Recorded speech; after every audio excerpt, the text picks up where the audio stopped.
بھیگی diary صفحہ number 17۔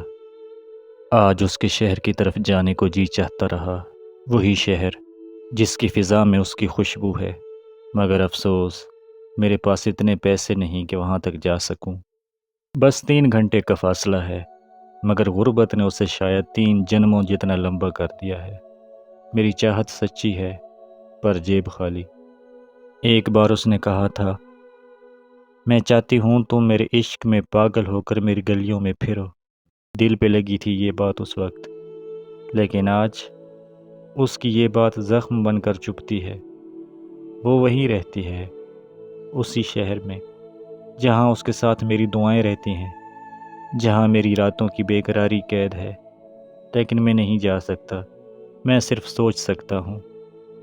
یہ غربت صرف روٹی کی کمی نہیں ہے، یہ خواہشوں کی قاتلہ ہے، یہ وہ خاموش سزا ہے جو محبت کو قدموں میں جھکا دیتی ہے۔ دل کرتا ہے نکل جاؤں، صبح پہلی ہی بس میں بیٹھ کر نکل جاؤں، کسی فقیر کی طرح اس کی گلی میں جا کے بیٹھ جاؤں، اور جب وہ باہر آئے تو صرف ایک نظر ڈالے، پھر چاہے پلٹ کر بھی نہ دیکھے۔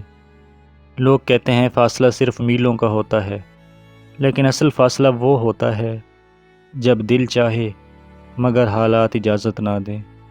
آج میں سوچتا رہا، کاش میں امیر ہوتا، محلوں کا مالک نہیں، بس اتنا کہ ایک دن کے لیے اس کے شہر جا سکتا، اس گلی کی مٹی چھو سکتا، اس کے دروازے کو ایک بار دیکھ سکتا، صرف دیکھ سکتا، مانگتا کچھ نہیں، بس ایک سوال بھیگی ڈائری پڑھنے اور سننے والوں سے، کیا تمہیں بھی کبھی غربت نے اتنی شدت سے جکڑا ہے کہ صرف چند گھنٹوں کا فاصلہ ہو اور تمہیں اس کی جھلک سے بھی محروم ہونا پڑا ہو؟